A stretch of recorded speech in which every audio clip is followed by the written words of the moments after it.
என்னவா மாறி இருக்குன்னு சொல்லிட்டு செக் பண்ணுங்கள். ஸோ காப்பர் +2லேருந்து காப்பர் மெட்டலாக மாறிச்சு அப்படின்னா 0 ஆக்சிடேஷன் போயிருக்கு. சரிங்களா? ஸோ அப்போ +2லேருந்து 0 போகிறது என்னன்னு சொல்லுவோம், நம்ம ரிடக்ஷன் அப்படின்னு சொல்லுவோம். ரெடியூஸ் ஆகிருக்கு பாருங்கள். அந்த 2 எலக்ட்ரான் வந்து போயிட்டு காப்பர் வந்துட்டு மெட்டலாக மாறிடுச்சு. ஸோ வந்து 0 இதோட ஆக்சிடேஷன் ஸ்டேட்டு. ஜிங்க்கு 0ல் இருந்து ஜிங்க் சல்ஃபேட், அதாவது ஜிங்க் 2+ அயான், சல்ஃபேட் 2- அயான் இல்லையா? ஸோ அப்போ என்ன இருக்குது, ஆக்சிடைஸ் ஆகிருக்கு ஜிங்க்கு. ஸோ இது வந்து ரிடக்ஷன் போயிருக்கு, இது வந்து ஆக்சிடைஸாக இருக்குது. ஸோ அப்போ இ ரிடக்ஷன் மைனஸ் இ ஆக்சிடேஷனில் ஃபஸ்ட்டு என்ன பண்ணுவோம், காப்பர் வந்து என்ன இருக்குது, ரெடியூஸ் ஆகிருக்கு. ஸோ அப்போ 0.34 மைனஸ்.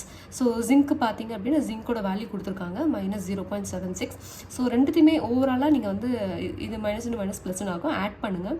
ஆட் பண்ணால் உங்களுக்கு ஒரு வேல்யூ விட்டுருங்க. பட் நமக்கு இங்கே சைன் தான் முக்கியம். ஏன் அப்படின்னா ΔG வந்து நெகட்டிவாக இருந்துச்சு அப்படின்னா ரியாக்ஷன் வந்து ஸ்பான்டேனியஸ், அந்த ரியாக்ஷன் ஃபீஸிபிள், நடக்கிறதுக்கு பாசிபிள் அப்படின்னு சொல்லி சொல்கிறோம். ΔG வந்து பாசிட்டிவாக இருந்தது அப்படின்னா நான் ஸ்பான்டேனியஸ். சரிங்களா? அந்த ரியாக்ஷன் போகாது. அப்போ இங்கே வந்து பாசிட்டிவ்னு இருக்குது. ஸோ இங்கே பாசிட்டிவ்னா இந்த பாசிட்டிவை இங்கே சப்ஸ்டியூட் பண்ணுவீங்களா? ஸோ அப்போ நெகட்டிவ் பாசிட்டிவ், அப்போ வர ஆன்சர் எப்படி இருக்கும், வர வேல்யூவோட சைன் நெகட்டிவாக இருக்கும். ஸோ அப்போ இந்த ரியாக்ஷன் ஃபர்ஸ்ட் ரியாக்ஷன் ஸ்பான்டேனியஸ். சரிங்களா?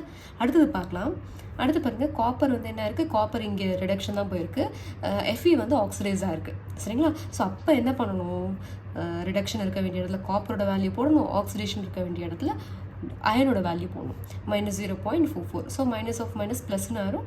ப்ளஸ்ன்னு ஆன பிறகு உங்களுக்கு ஓவரால் வேல்யூ பாசிட்டிவில் இருக்கும். ஸோ பாசிட்டிவில் இருக்குது, ΔG எப்படி இருக்கும், உங்களுக்கு நெகட்டிவில் இருக்கும். அப்போ இந்த ரியாக்ஷனும் ஸ்பான்டேனியஸ். அடுத்து பாருங்கள், சி பாருங்கள், அயன் என்ன இருக்குது, அயன் வந்து இங்கே வந்து ரெடியூஸ் ஆகிருக்கு, ஜிங்க் வந்து ஆக்சிடைஸாக இருக்குது. கரெக்டாக? ஸோ அப்போ ஃபஸ்ட்டு நீங்கள் என்ன போடுவீங்க, அயன் ரெடியூஸ் ஆகிருக்கு இல்லையா, -0.44 ப்ளஸ் எப்படி இந்த ப்ளஸ் வந்துச்சு, இங்கே வந்து மைனஸ் இருக்குது ஜிங்க்குக்கு, ஃபார்முலாவில் ஒரு மைனஸ் வரும். ஸோ +ன்னு ஆயிரும். So positive. ஸோ இந்த ரியாக்ஷனும் பாசிட்டிவ்னா இங்கே போடுவீங்க, ஓவரால் G வேல்யூ நெகட்டிவ்னு ஆகும். ஸோ இதுவும் ஸ்பான்டேனியஸ். அடுத்து பாருங்கள், காப்பர் என்ன இருக்குது, காப்பர் வந்து ரெடியூஸ் ஆகிருக்கு, சில்வர் வந்து ஆக்சிடைஸ் ஆகிருக்கு. ஸோ ஃபஸ்ட்டு காப்பரோட வேல்யூ போடுவீங்க -0.8 ப்ளஸ், அதாவது -0.80 வரும். ஸோ ப்ளஸ் இன்ட்டு மைனஸ் தான் வரும். ஸோ ஓவரால் வேல்யூ நெகட்டிவ்னு வரும். ஸோ அப்போ ஓவரால் வேல்யூ நெகட்டிவ்னு இருக்கும்போது அந்த நெகட்டிவ் தூக்கி இங்கே போட்டிங்க அப்படின்னா ΔG வந்து -× ப்ளஸ்ன்னு ஆகும். ஸோ பாசிட்டிவ் ஆகிடும். இந்த ரியாக்ஷன் வந்து நான் ஸ்பான்டேனியஸ். சரிங்களா?